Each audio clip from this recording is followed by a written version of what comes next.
Hey guys, this is Miss Octor's class, and we're going to do notes today. All right, we're going to do 6.B.3 notes. The front page of the notes is all review. So instead of going through each of the answers here, I'm going to write them down for you guys to try out, and then you can check your answers once you see how they are. The answer key for this will be posted also. So the first one comes out to 2.6 years once you do get a chance to try that out. But I would just for right now at least write down the answers, try them out, and then if you need the worked out answers, those will be posted. So 2.6 years for the first one, 13.3 years for the second one, 4.25 years for the third one. Those are the three-story problems. Remember, you have to use those formulas. And if you need help finding out which formula to use, again, the answer key will have that. Also, yesterday's notes, at the bottom of yesterday's notes, we did introduce those 4 formulas as well, again.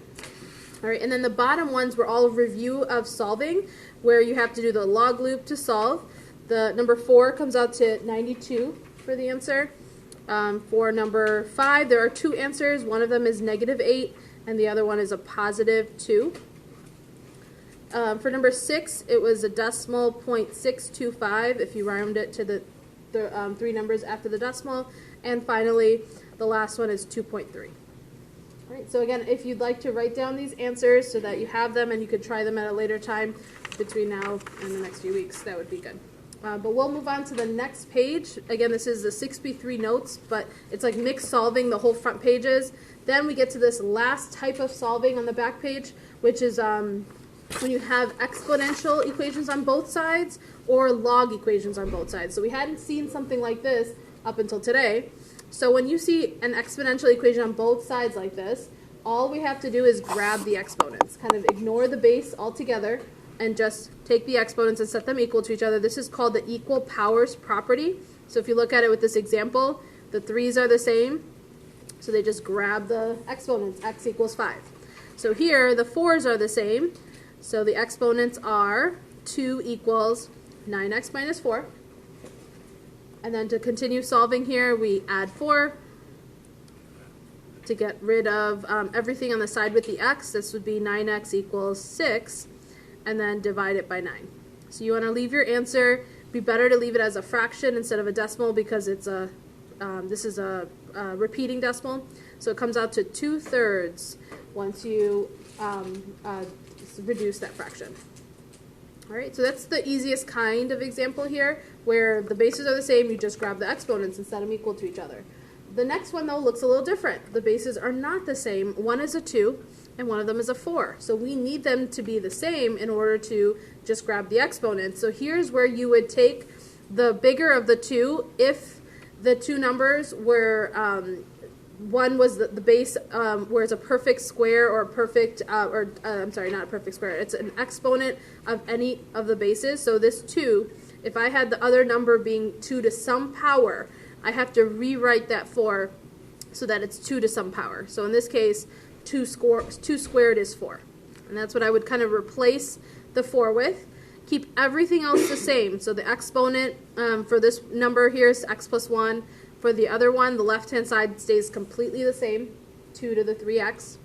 Now, the bases are the same. So you need to grab the whole exponent, including the little squared part of it, and then the whole exponent on the left side. So this would be 3x equals 2 times the quantity x plus 1, or in parentheses, x plus 1.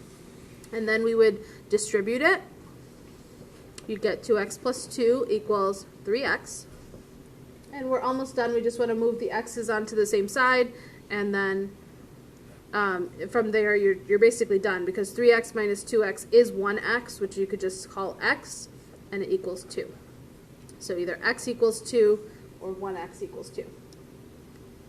And so the only new part of letter B here was that they weren't the same number. You have to then decide, how do I rewrite the bigger number 4 so that it becomes the same base to some exponent. Now sometimes, like we're going to get to letter D here in a couple of minutes, where you can't write 125 as 25 to some exponent. Instead, you'll have to change both of them because they have a common base, which is 5. All right, so we'll get back to that one. This one is just a quick review again of letter A. So it's just set them equal to each other because the bases are the same. So we won't ever give you numbers where the bases are not being able to rise. You can't write it as a different way. So for example, I wouldn't give you a 2 and a 3 because 2 raised to some exponent will never give you 3. So this one to solve, I would personally subtract x because it'll be easier to not deal with negative numbers. And then add 9. 3x equals 12, and then divide by 3. So x is 4. Alright, so those ones tend to be easier, but then for letter D, we need to rewrite both of these with 5 to some exponent. So 5 squared is 25, and 5 cubed is 125. So we're kind of replacing the numbers with 5 to whatever exponent, and then you're still keeping the exponent part the same. So 4 minus x for the left-hand side, 2x for the right-hand side, and then grab the whole exponent. So 2 times 4 minus x is equal to 6x is what you would get for 3 times 2x. And then distribute the left side. 8 minus 2x equals 6x. Add the 2x to the other side so that you can solve for x, get them onto the same side. And we're looking at 8 equals 8x. And once you divide by 8, x is 1. Alright, so that is the first type of solving that we hadn't seen up until today, where before today we saw logs when we were solving and exponentials when we were solving, but they weren't on both sides. These are where there's exponential equations on both sides. And now the last type is when you're solving log equations that have logs on both sides with the same base. So on these ones here, if you notice, that's a 7 and a 7. These are both ln. These are both 5s for the bases. You'll never see it where one is a log base something equaling a log base something else. For the different, you won't have different log bases. They have to be the same. So you won't expect to see that. So if something's like that, it means it's a typo. So all we're doing here is, again, ignoring the log part. You can almost like cross it off if you want to.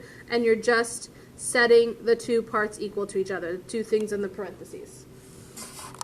So then from here to continue solving this, we would subtract x.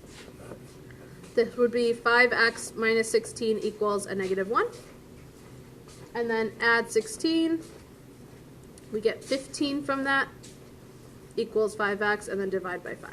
So it's still a lot of linear equations when you do these. We get x equals 3. Okay, now letter B is going to be very similar to this as well.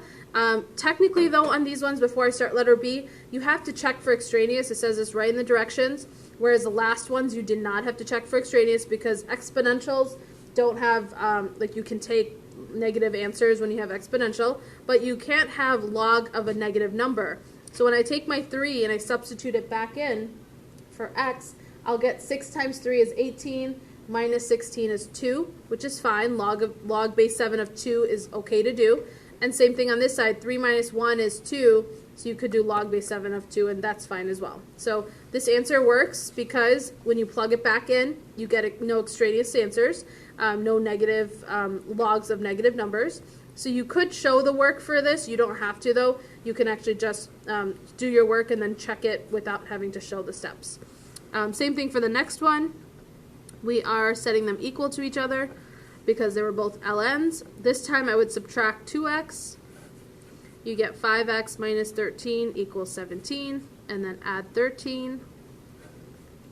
We get 5x equals 30, and then when you divide by 5, you get 6. And again, that's a good answer. Sometimes when the answer is negative, you might think I should just cross it off, but you should always check, because sometimes negative answers will work, and sometimes they won't. And I think on the homework there's at least 1 or 2 that are extraneous as well. And so if it's the only answer and it doesn't work, you want to write down no solution. This one does, though. Let's see what happens on C, because this is the last one that's slightly different. Still logs on both sides, so we're just grabbing the parts in the parentheses. Negative x equals x squared minus 6. You want to now add x to the other side, because when I have a quadratic, which is what this is, it's an x squared, you have to move everything to the side with the x squared so that x squared will be positive still, which it is.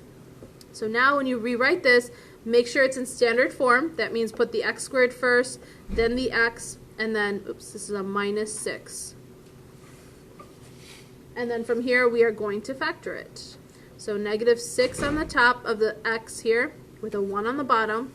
You're asking yourself what two numbers multiply to give you -6 and add to give you 1. So that would be 3 and -2. And as soon as you come up with those numbers, you go to your two parentheses, x plus 3 and x minus 2. And then you solve each one. So again, feel free to show all your steps here or just go right to the opposite answers. So this comes out to x equals 2 and x equals -3. Now if you stopped right here, kind of moved on and said, okay, I'm done, you have not checked for extraneous, and there's actually one extraneous answer here. And I know a lot of people want to go right to the -3 and cross it off, but that's actually going to be the one that works, and here's why. If I take -3 and I plug it back up here, log base 5 of -3, or negative, this is like a minus sign with -3, is a positive 3. So technically I would get log base 5 of 3, and then do the same thing on the other side. -3 squared is 9, minus 6 would give me, again, log base 5 of 3. Since the two things equal each other, that's a good answer. -3 works. But then when I go back up and set log a -2 in, this is what happens. Log base 5 of -2 equals log base 5 of 4 minus 6, which is also -2. And although the two sides equal each other, you can't take the log of a negative number. So we have to cross off that answer. I'll write down EXT to say that that means extraneous. You don't want to write no solution here because both answers are not disappearing. It's just if there's no answer at all because you had to cross something off, then you write no solution. This means that -3 is the only solution here, whereas 2 was not. It was extraneous. And I'll just write a quick note here. You can't take the log of a negative number. All right, and that's pretty much it. So you'll practice all of this on the 6.B.3 homework, which I'll pass out in just a minute.